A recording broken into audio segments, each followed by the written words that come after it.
አንዳንድ ሴቶች የወር አበባቸው ሲመጣ በከባድ ህመምና ቁርጠት ሲፈተኑ፣ ሌሎች ደግሞ ቀላል ህመም ይሰማቸዋል። አንዳንዶች ደግሞ ጨርሶ ምንም አይሰማቸውም። ታዲያ ለዚህ ልዩነት ምክንያት የሆነው ምንድን ነው?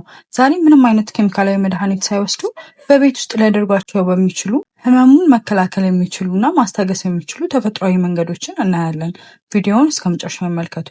ሰላም ውድ የቻናሌ ቤተሰቦች፣ ዶክተር ኤሌና እባላለሁ። በዛሬው ቪዲዮ ደግሞ የወር አበባ ህመምን በቤት ውስጥ እንዴት ማስታገስ እንችላለን የሚለውን እና የህመሙን መከላከያ ሳይንሳዊ መንገዱን ይዤላችሁ ቀርቤያለሁኝ። ስለ ጤናዋ በቂ እውቀትና ግንዛቤ ያላት ሴት ለመሆን ይህንን ቻናል ሰብስክራይብ በማድረግ ቤተሰብ ይሆኑ። በመጀመሪያ የወር አበባ ህመም የሚከሰተው በምን ምክንያት ነው የሚለውን በማህፀን ግድግዳ ውስጥ ፕሮስታግላንዲን የተባሉ ሆርሞን መሰል ኬሚካሎች ሲመረቱ ሲሆን እነዚህ ኬሚካሎች ማህፀኑ ደሙን ሙሉ ለሙሉ ለማስወገድ እንዲችል እንዲኮማተር ያደርጉታል።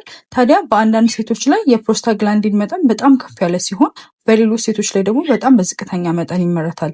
ከፍተኛ መጠን መመረቱ የወር አበባው እጅግ ህመም እንዲኖረው እና በብዛት እንዲኮማተር ያደርገዋል። ሌላኛው ምክንያት ደግሞ ማህፀኑ በሚኮማተርበት ጊዜ የማህፀን የደም ቧንቧዎች በመጥበባቸው ምክንያት የሚፈጠረው የህመም ስሜት ነው። ይህ መጥበብ ለኦክሲጅን እጥረትና ለከፍተኛ የህመም ስሜት ይዳርጋል ማለት ነው። ታዲያ እነዚህ የደም ቧንቧዎችን ከመጥበብ ይልቅ እንዲሰፉና በቂ ደም ወደ ማህፀን እንዲደርስ የሚያደርጉ ወይንም ይህንን ሊያስተካክሉ የሚችሉ ተፈጥሯዊ አንቲ ኢንፍላማቶሪ ዘዴዎችን በመጠቀም ለዚህ ትልቅ መፍትሄ ማግኘት እንችላለን ማለት ነው። ታዲያ እነዚህ ስድስቱ በቤት ውስጥ ልናደርጋቸው የምንችላቸው ነገሮች ምንድን ናቸው የሚለውን ስንመለከት የመጀመሪያው ዘዴ ሙቀትን መጠቀም ሲሆን በታችኛው የሆድ ክፍል ላይ ሞቅ ያለ ውሃ የያዘ ከረጢት ወይም ውሃ ውስጥ ተነክሮ ለብ ያለ ጨርቅ ማድረግ ነው።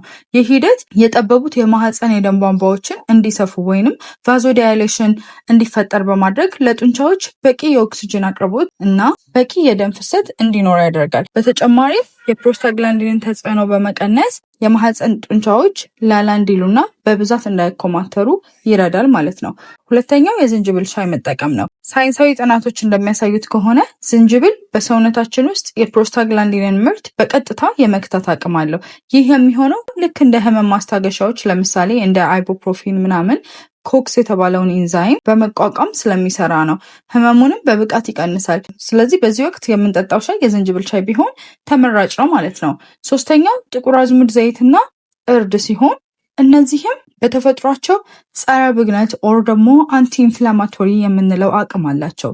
የደም ስሮቹ እንዳይቆጡና እንዳያብጡ እንዳይጠቡ በማድረግ በተፈጥሯዊ መንገድ ህመምን ይቀንሳሉ ማለት ነው። ጥቁር አዝሙድ ዘይትን ከሻይ ጋር አብሮ መጠጣት ይቻላል። እርድ የተጨመረበትን ምግብ መመገብ ወይም የእርድ ሻይ መጠጣት ህመሙን በጥቂት ሰዓታት ውስጥ በፍጥነት ያስታግሳል ማለት ነው።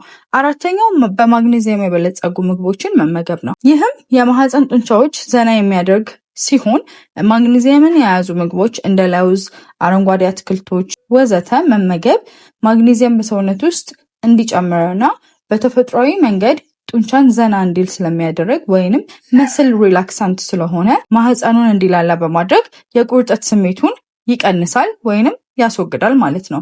አምስተኛው ቀላል የስፖርት እንቅስቃሴዎችን መስራት ሲሆን በተለይም እንደ ቻይልድ ፖዝ ያሉ ስፖርታዊ እንቅስቃሴዎች ኢንዶርፊን የተባለውን የተፈጥሮ የህመም ማስታገሻ ሆርሞን በማመንጨት ቁርጠቱን እንዲቀንስ ያደርጋሉ። ስለዚህ በምስሉ ላይ እንደምትመለከቱት አይነት ፖዚሽን በመስራት የወገብና የማህፀን አካባቢ የሚኖርን ህመም መቀነስ ይቻላል ማለት ነው። ስድስተኛው የመከላከያ መንገድ ካፊንና ጨው የበዛባቸው ምግቦች መቀነስ ነው። ስለዚህ ካፊን በብዛት የሚገኝባቸው እንደ ቡና ያሉ መጠጦችን የወር አበባ ሰዓት ላይ መቀነስ ሲሆን እነዚህም ነገሮች የደም ቧንቧዎችን እንዲጠቡና ውሃ የመያዝ አቅምን እንዲባባስ በማድረግ ህመሙን ሊያባብሱ ስለሚችሉ ስለዚህም እነዚህ ነገሮች አብዝቶ አለመጠቀም ህመሙ እንዳይባባስና ቁርጠቱ እንዲቀንስ ይረዳሉ ማለት ነው። እነዚህ የቤት ውስጥ ዘዴዎች በሳይንሳዊ እይታ ሲደገፉ እጅግ ጠቃሚ ሲሆኑ ነገር ግን መቼ ሐኪም ማየት እንዳለብን ደግሞ ማወቅ አለብን።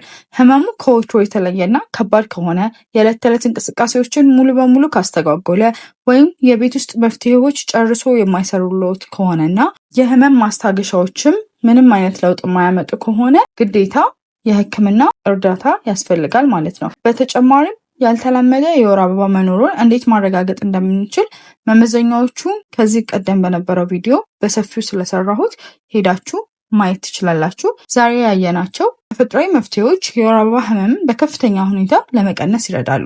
እስኪ ሞክሩትና ሀሳባችሁን ትነግሩናላችሁ። ቪዲዮውን ከወደዱት ላይክ፣ ሼር በማድረግ ለወዳጅ ዘመደው እንዲደርሱ ያድርጉ። ቀጣይ እስከምንገናኝ መልካም ጊዜ